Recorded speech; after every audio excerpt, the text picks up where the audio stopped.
निरोगी, आनंदी, भावनिकदृष्ट्या हुशार आणि हुशार मुलांसाठी आपल्याला आवश्यक असलेली एकमेव गोष्ट पुण्यातील लेमन ट्री हॉटेलमध्ये क्रांतिकारी गर्भसंस्कार चॅलेंज ॲपच्या चर्चेचे साक्षीदार झाले आहेत, जे प्रसूतीपूर्व काळजी आणि पालकत्वाची पुनर्परिभाषित करण्यासाठी आधुनिक विज्ञानासह प्राचीन ज्ञानाचे मिश्रण करणारे एक अद्वितीय व्यासपीठ आहे.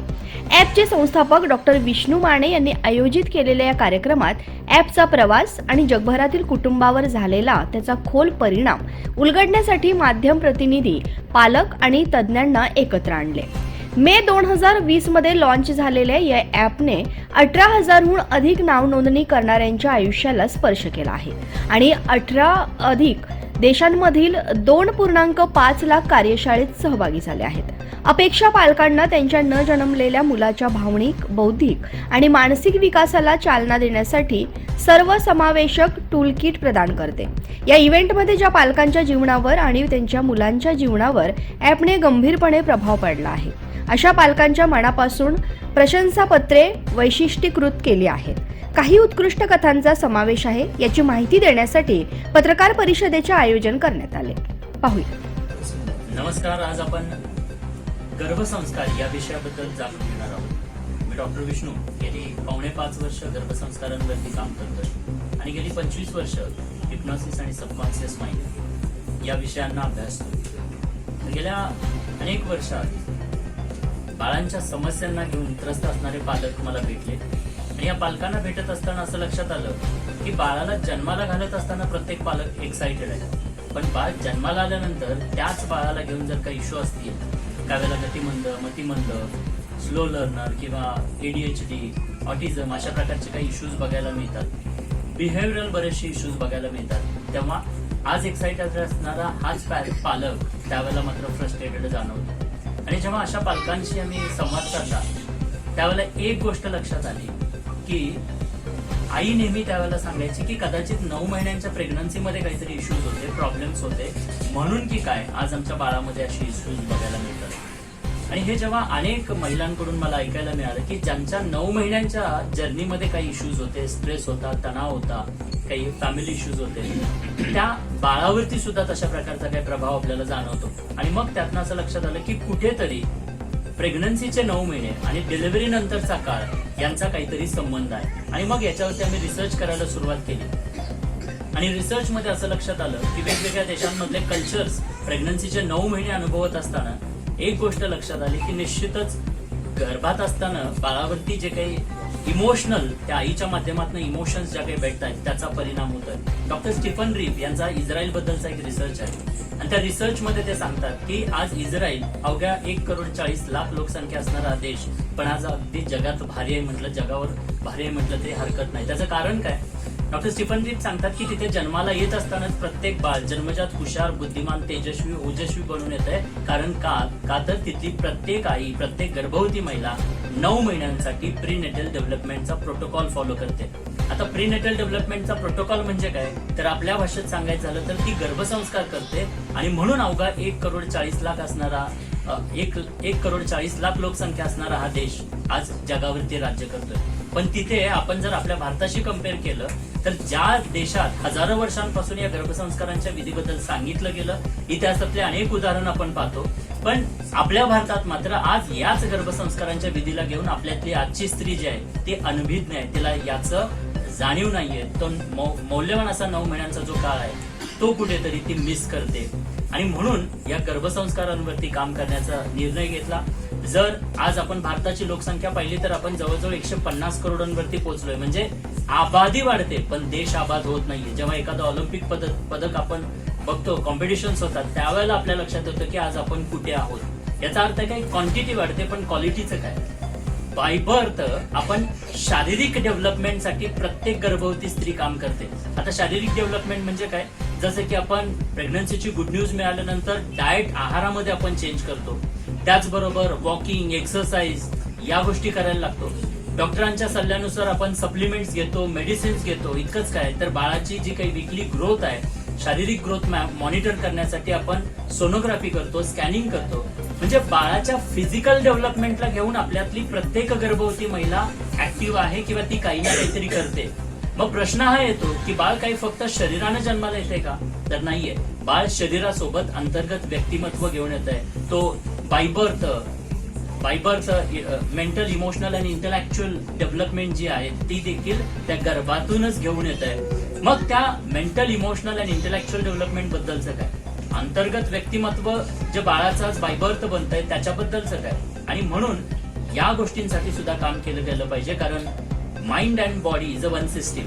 मन आणि शरीर हे काही एक सिस्टीम आहे आणि ह्या दोघांच्या डेव्हलपमेंटसाठी काम केलं गेलं पाहिजे, जे की काम आज केलं जात नाहीये. आणि म्हणून मी या गर्भसंस्कार या विषयावरती रिसर्च करायला सुरुवात केली आणि आज आमचा रिसर्च पेपर पब्लिश आहे. याच्यावरती सांगायलाच अभिमान वाटतो की ही जी काही 4.5 वर्षापूर्वी केलेली सुरुवात होती याला जगभरातून उत्कृष्ट प्रतिसाद मिळतोय. 18 पेक्षा अधिक देशातील 2.5 लाखांपेक्षा अधिक कपल्सनी ही कार्यशाळा अनुभवली. ही प्रोसेस गर्भामध्येच बाळाला आणि आईला सक्षम बनवण्याची जी काही प्रोसेस आहे ती प्रोसेस अनेक कपल्सनी अनुभवली आणि त्याचं रिझल्ट जर आज बघाल तर जवळजवळ 4 महिने एज ते 1.5 वर्षाच्या एज ग्रुपमध्ये 25 पेक्षा अधिक बाळांनी वर्ल्ड रेकॉर्ड नोंदवलेले आहेत. मी 8 मंथ्स प्रेग्नेंट असताना मी जॉईन केलं होतं GSC. त्याच्या आधी मला काही माहिती नव्हतं आणि तेव्हा कोविडचा टाईम होता, फर्स्ट वेव्ह होती आणि मी 8 मंथमध्ये जॉईन केलं तेव्हा माझा HP खरं सांगते कमी होता आणि प्रेग्नन्सीमध्ये कॉम्प्लिकेशन्स असे होते की मला डॉक्टरांनी सांगितलं होतं की ट्रॅव्हल नका करू, हेवी काही लिफ्ट नका करू आणि सगळं ओके स्मूथली झालं. अफर्मेशन्सने खूप अफेक्ट केले, म्हणजे विदिन 1 मंथ मला त्याच्यातले रिझल्ट तरी आले आणि समर्जितमध्ये प्रेग्नन्सीच्या वेळेस मी अफर्मेशन्समध्ये नॉर्मल डिलिव्हरी एंड ऑल सगळं हेल्दी बेबी आणि ड्यू डेटच्या 2 डेज आधी मला असं कळलं की त्याच्या नेकला 2 रूट्स ऑफ कॉर्ड्स आहेत आणि डॉक्टरांनी सांगितलं की नाही आपण नॉर्मल डिलिव्हरी करणार. सो ते इतकं टेन्शन आणि हे होतं तेव्हा सुद्धा ते अफर्मेशन्स आणि सगळं इतकं हे झालं की नॉर्मल डिलिव्हरी झाली. 3.5 kgचा होता आणि मी अफर्मेशन्समध्ये 3 to 4 kgs बेबीचं वेट एवढं सुद्धा मेन्शन केलं होतं अफर्मेशन्समध्ये. म्हणजे इतकं त्याच्यामध्ये सगळं हे झालं आणि 2 महिन्याचा व्हिडिओ सगळ्यांनी बघितलाय आय गेस सरांच्या साईटवरती, इंस्टाग्राम पेजवरती. तर मी जेव्हा प्रेग्नेंट होती तेव्हा माझे सासरे रोज देवाची पूजा करतात आणि ओम हे ते 3 टाइम्स बोलायचे आणि ते सगळ्यांच्या कानावरती पडायचं. 2 मंथ्समध्येच हे अगदी क्लिअर हे ना ओम असं म्हणायला होतात की म्हणजे ते आमच्यासाठी सुद्धा खूप शॉकिंग होतं. सो खरंच खूप म्हणजे असं नाही की फर्स्ट स्टार्टिंग पासूनच जॉईन केल्यानंतर रिझल्ट मिळतात, सेकंड ट्रायमिस्टर, थर्ड ट्रायमिस्टर. जेवढ्या तुम्ही लवकर करेल ऑब्व्हियसली जास्ती चांगले रिझल्ट मिळतील. पण मी खूप थँकफुल आहे की बाबा 8 मंथमध्ये का होईना मला कळालं आणि मी GSC जॉईन केलं. नमस्कार, मी डॉक्टर राजेंद्र भुसके आहे. मी जॉईंट स्पेशलिस्ट आहे आणि आज मी मुद्दाम माझे सर्जरी वगैरे पोस्टपोन करून सरांचे धन्यवाद करायला आणि सरांना भेटायला इथे आलो आहे.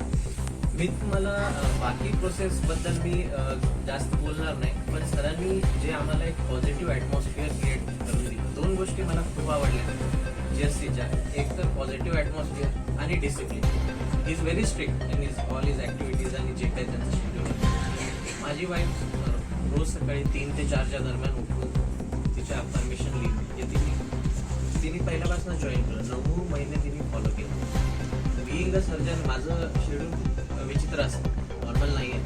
तर मी कधी 3ला उठून सकाळी सर्जरीला जातोय, कधी मी रात्री 2ला वापस येतोय. तर मला हे जाणवायचं की तरी या सगळ्या ह्याच्यावरती एकटी सकाळी 3 ते 4च्या दरम्यान रोज उठून ती लिहिते, ज्या काही ॲक्टिव्हिटीज होत आहेत त्या सगळ्या फॉलो करते. आणि जेव्हा मी घरी यायचो पूर्ण 9 महिने आमचं डिस्कशन हेच राहायचं की आज GSCच्या ग्रुपमध्ये हे झालं, आज ॲक्टिव्हिटीमध्ये ते झालं. सो ओव्हरऑल 9 महिने पूर्ण पॉझिटिव्ह ॲटमॉस्फिअर होतं. मी मुद्दाम हे सांगायला आलो आहे त्यातल्या कॉन्फिडन्स असल्यामुळे की माझी मनापासून इच्छा आहे की मी सरांना इथे धन्यवाद द्यायला आलो आहे की माझी मनापासून इच्छा आहे की ते जास्तीत जास्त भारतीयांपर्यंत पोहोचावे, जेणेकरून फक्त त्या कुटुंबाला चांगलं संतान मिळेल. फक्त ते त्यांचं एम नाही आहे, जेणेकरून आपल्या भारताला खरंच परत एकदा शिवाजी महाराज मिळतील, परत भगतसिंग मिळतील आणि आपल्या देशाचं परत आणखी चांगलं. GSC जॉईन केलं होतं. सो देवाचा एक आशीर्वाद मिळाल्यासारखं मला ते मिळालं आणि मी वर्किंग आहे.